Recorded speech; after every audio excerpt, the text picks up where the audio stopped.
तुम मुझे यूं भुला ना पाओगे।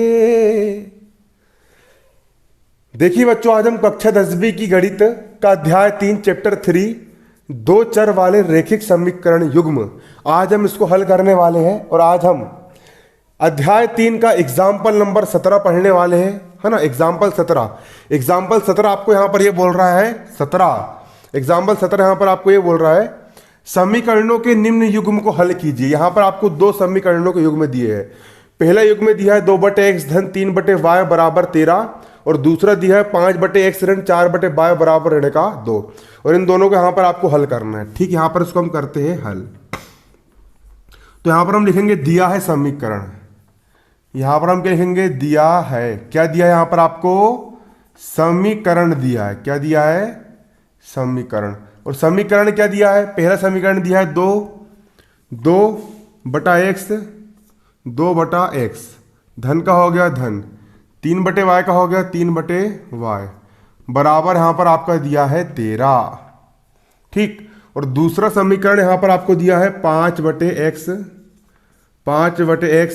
ऋण 4/y बराबर ऋण का 2 दिया है। तो यहां पर हम इसको ऐसा लिख सकते हो, ये 2 है, 2 का हो गया 2 बटे में x है, तो इसको हम ऐसे लिख सकते हैं 1/x, क्योंकि 2 1 का हो जाएगा 2 और बटे में x का हो गया बटे में x, धन का हो गया धन। 3/y को हम लिख सकते हैं 3 का हो गया 3 और बटे में y को यहां पर हम लिख सकते हैं 1/y, क्योंकि 3 1 का हो गया 3 और बटे में y का हो गया y बराबर का बराबर और 13 का हो गया यहां पर आपका 13। उसको मैंने समीकरण 1 नाम दे दिया। अब इस समीकरण को भी हम ऐसे लिख सकते हैं 5 का हो गया यहां पर आपका 5 बटे में x, इसको हम लिख सकते हैं 1/x, 5 1 कम 5 और बटे में x का हो गया x माइनस का माइनस। 4 का हो गया यहां पर आपका 4 बटे में y, इसको हम लिख सकते हैं 1/y, 4 1 कम हो गया 4 और बटे में y का हो गया y बराबर का बराबर। ऋण 2 का हो गया यहां पर आपका ऋण का 2, इसको हम नाम देंगे समीकरण 2। अब यहां पर ये जो आपके दोनों समीकरण दिए गए हैं, ये दोनों समीकरण आपके दो चर वाले रैखिक समीकरण नहीं है। ये दोनों समीकरण आपके दो चर वाले रैखिक समीकरण नहीं है, है ना। तो यहां पर हम क्या लिखेंगे? यहां पर हम लिखेंगे चूंकि दिए गए दोनों समीकरण चूंकि दिए गए दोनों समीकरण आपको जो दोनों समीकरण दिए गए हैं, है ना, ax plus by plus c बराबर 0 इस रूप के नहीं है। चूंकि दिए गए दोनों समीकरण ax प्लस by धन c बराबर 0 के रूप के नहीं है, 0 के रूप के नहीं है। चाहे समीकरण 1 की बात करो या समीकरण 2 की बात करो, दोनों के दोनों समीकरण दिए गए दोनों समीकरण ax plus by plus c बराबर 0 के रूप के नहीं है। तो इसको इस रूप का बनाने के लिए हमको एक छोटी सी ट्रिक लगाना पड़ता है। इसको इस रूप का बनाने के लिए हमको छोटा सा यहाँ पर एक दिमाग लगाना पड़ता है। और बच्चों वहां पर हम दिमाग यहाँ पर ये लगाते हैं कि देखिए, है ना, 1/x जो है 1/x को हम यहाँ पर p मान लेंगे और 1/y को हम यहाँ पर q मान लेंगे, है ना। तो यहाँ पर हम क्या लिखेंगे? यहाँ पर हम लिखेंगे माना 1/x जो है उसको हम p मान लेंगे, 1/x को मान लेंगे यहाँ पर हम p, 1/x को हम क्या मान लेंगे? p मान लेंगे। जब कभी भी x और y बटे में होंगे हर के स्थान में होंगे, तो हर सवाल में आपको 1/x को आपको p मानना है, तथा आपको नियम सिर्फ यहां पर यह याद रखना है कि अगर x बटे में है किसी भी संख्या के और y भी किसी भी संख्या के बटे में है, तो 1/x को आपको p मानना है और 1/y को यहां पर हम क्या मान लेंगे? q मान लेंगे, तथा 1/y को यहां पर हम मान लेंगे q, 1/y को हम क्या मान लेंगे? q, है ना। माना 1/x बराबर p और 1/y बराबर q, है ना। और इन मानों को समीकरण 1 और समीकरण 2 में रखने पर इन मानों को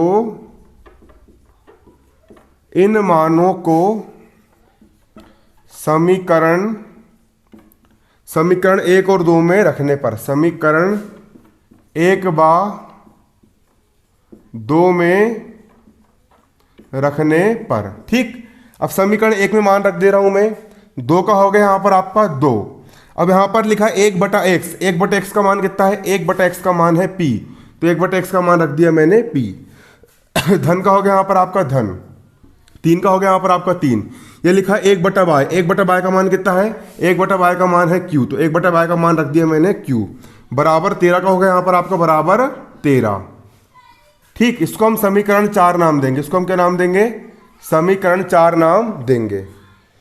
अगला समीकरण यहाँ पर इसमें मान रख देंगे, 5 का हो गया यहाँ पर आपका 5। 1/x का मान कितना है, 1/x का मान है p, 1/x का मान रख दिए p। ऋण का हो, ऋण 4 का हो गया ऋण का 4। 1/y का मान कितना है, 1/y का मान है q, 1/y का मान रख दिए q, बराबर ऋण 2 का हो गया यहाँ पर आपका बराबर ऋण का 2। समीकरण 1 समीकरण 2, तो ये होगा आपका समीकरण 3 और समीकरण 4। ठीक, अब यहाँ पर आपके दो समीकरण यहाँ पर 3 और 4 यहाँ पर आपके बन चुके हैं। अब इन दोनों समीकरण को आप प्रतिस्थापन से भी हल कर सकते हो, विलोपन से भी हल कर सकते हो और वज्र गुणन से भी हल कर सकते हो, आपको जो विधि सरल लगाए। मैं इसको यहाँ पर विलोपन विधि से हल करूंगा। तो विलोपन विधि से हल करने के लिए यहाँ पर हमको गुणांक बराबर करना पड़ेगा।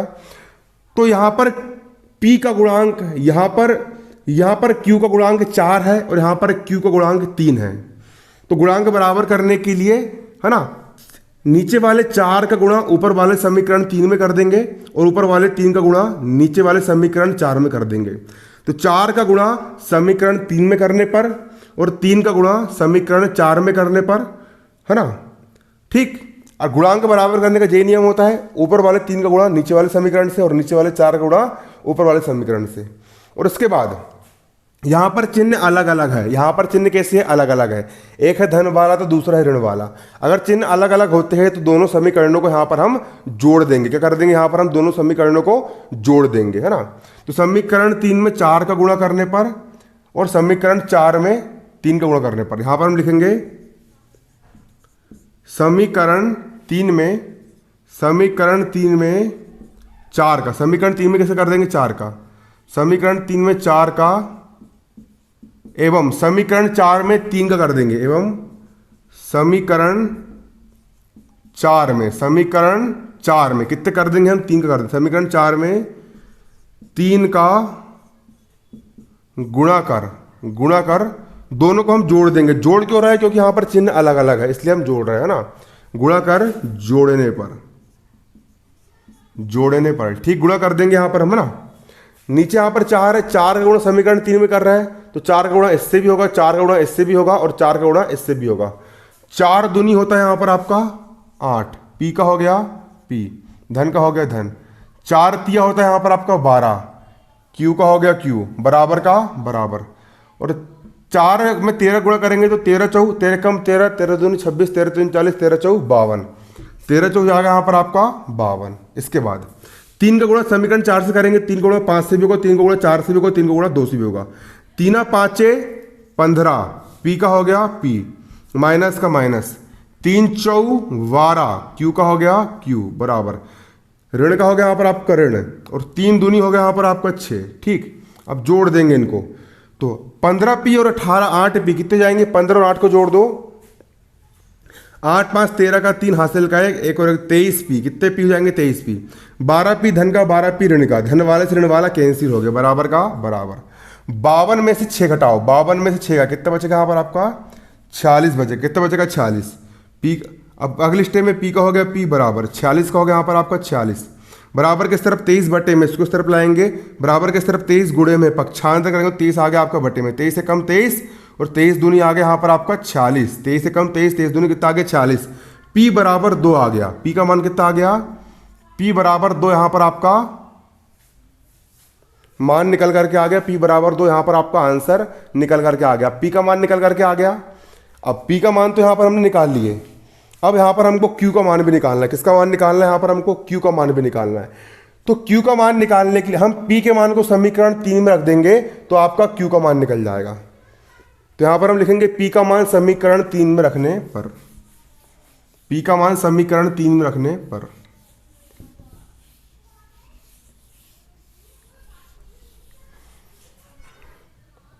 p का मान कहाँ रख देंगे, p का मान समीकरण 3 में रखने पर यहाँ पर हम लिखेंगे p का मान समीकरण, p का मान समीकरण 3 में रखने पर। समीकरण 3 क्या है? समीकरण 3 आपका है 2p धन 3q बराबर 13। समीकरण 3 यहां पर आपका है 2p धन 3q बराबर यहां पर कितना है? 13 है। मान रख दो, 2 का हो गया 2। p लिखा है, p का मान कितना है? p का मान यहां पर आपका 2 है, तो p का मान कितना रख देंगे? 2 रख देंगे। धन का हो गया धन, 3q का हो गया 3q बराबर 13 का हो गया बराबर 13। 2 दूनी 4 धन 3q का हो गया 3q बराबर 13 का हो गया यहां पर आपका 13। 3q का हो गया 3q बराबर 13 का हो गया 13। बराबर किस तरफ? 4 धन का है, इसको उस तरफ ले जाएंगे तो 4 आपका ऋण का हो जाएगा। 3q का हो गया 3q बराबर 13 में से 4 गए 9 बचा। q का हो गया q बराबर 9 का हो गया 9 बराबर किस तरफ? 3 q के गुणे में पक्षांतर करेंगे, 3 बटे में जाएगा। 3 एक कम 3 और 3 3 हो गया 9। q बराबर हो गया 3। q बराबर हो गया यहाँ पर आपको कितना? 3 हो गया। q का मान यहाँ पर आपका कितना निकल करके आ गया? q का मान यहाँ पर आपका 3 निकल करके आ गया। लेकिन यहाँ पर हमको x और y का मान निकालना था, ठीक? तो इसको आगे हम हल करेंगे, है ना। p का मान कितना आया, है ना।